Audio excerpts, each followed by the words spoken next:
খুশি আছি যেহেতু আজকে আমরা জামিন পেয়েছি। সব থেকে বড় কথা কি আমাদের মধ্যে আমাদের ক্যান্ডিডেট, আমাদের দাদা বন্ধু হিসাবে আর বীজপুরের একটা লড়াকু নেতা হিসাবে আমরা সুদীপ্ত দাকে পাশে পেয়েছি, অর্জুন দাকে পাশে পেয়েছি। সবসময় ওনারা আমরা সঙ্গে পাই। আজকে বলবো এই এলাকা মানুষ আমাদেরকে দু হাত দিয়ে আশীর্বাদ করেছে। আর সব থেকে বড়, ভারতীয় জনতা পার্টি সব সময় অন্যায়ের বিরুদ্ধে আছে, সব সময় দুর্নীতি বিরুদ্ধে আছে। যতই দুর্নীতি কাজ করবে তৃণমূল, যতই অন্যায় করবে, আমরা প্রতিবাদ করবই।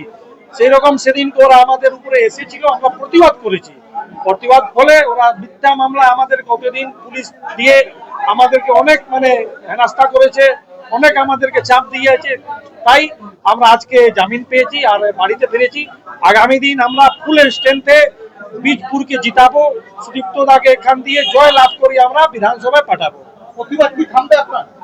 কেন থামবে?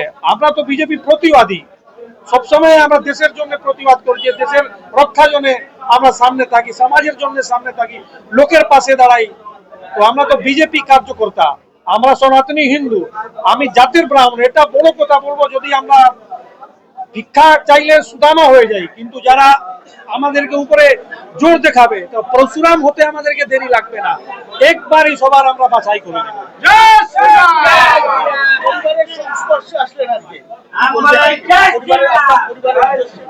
পরিবারকে অনেক প্রথমবার আমরা এইভাবে বাইরে থেকেছি। এর আগে এরকম এলাকায় আপনি খোঁজ নিবেন, যারা পলিটিক্যাল দল করে অন্য লোক, কার সঙ্গে আমরা জুট ঝামেলা থাকে না। কিন্তু আমরা একটা সোশ্যাল ওয়ার্কার, সমাজের পাশে দাঁড়াই, লোকের পাশে দাঁড়াই। আর আমার ফ্যামিলি খুবই চিন্তা করতো প্রথমবার ওরা, এবার আমার ছাড়া বাড়িতে থেকেছিল, তাই ওরা অনেক খুশি, পাড়ার লোকও অনেক খুশি, সবাই অনেক খুশি।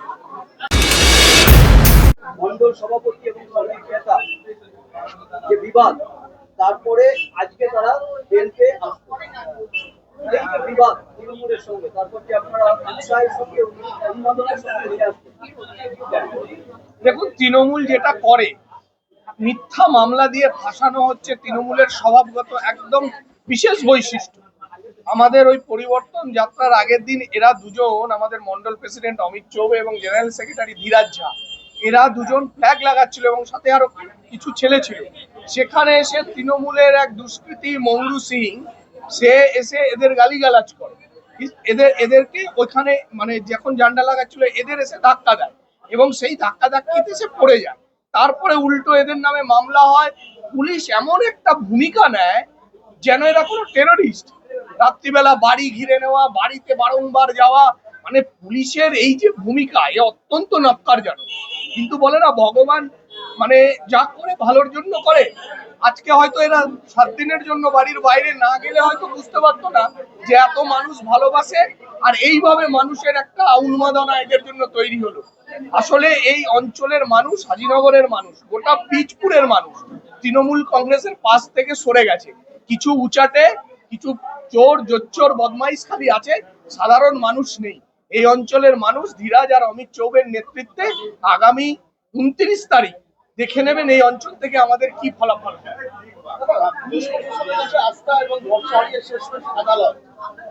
তো আমরা তো আদালতেই যেতে হচ্ছে, আমাদের তো বারংবার কোর্টই আমাদের রাস্তা, কারণ প্রশাসন যেভাবে মিথ্যে মামলায় ফাঁসাতে চাইছে।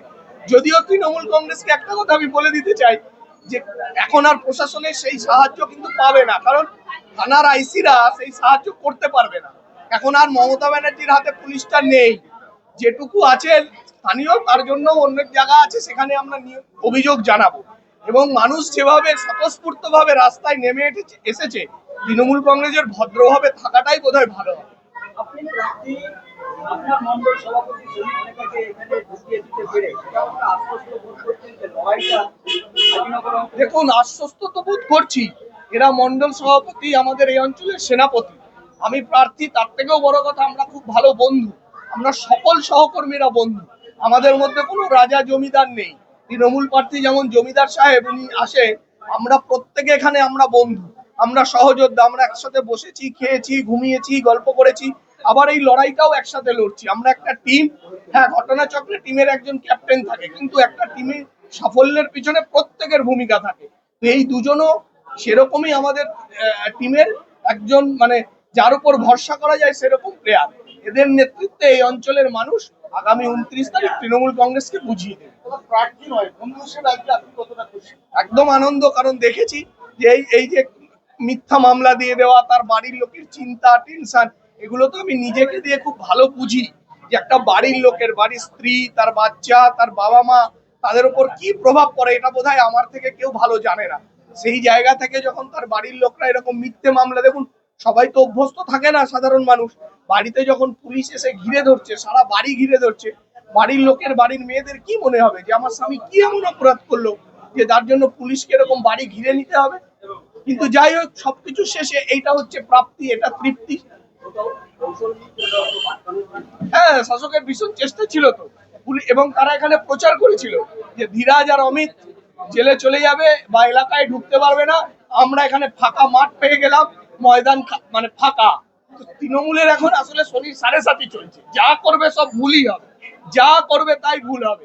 এই বিধায়ক তো লটারিতে পাওয়া বিধায়ক, একবার লটারি পেয়ে বিধায়ক হয়ে গেছে। তো তখন 2021 সালে যা ধরেছেন শোনা হয়েছে, কারণ ওটা ভালো ছিল। আর এবার ওনার সাড়ে সাথী শুরু হয়ে গেছে, এখন যা ধরবেন ছাই হয়ে যাবে। নির্বাচন এখন প্রায় 1 মাস, তার আগে কোনো অঘটন ঘটানোর আশঙ্কা আছে?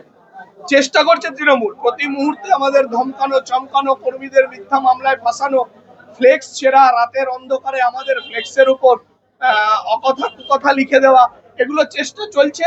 এবং তৃণমূল যদি এটা ভেবে থাকে যে এইভাবে চলতে থাকবে, তাহলে কিন্তু এর পরের দ্বিতীয়, এটা হচ্ছে প্রথম ফেজ, ফার্স্ট ফেজ চলছে জেনে রাখুন।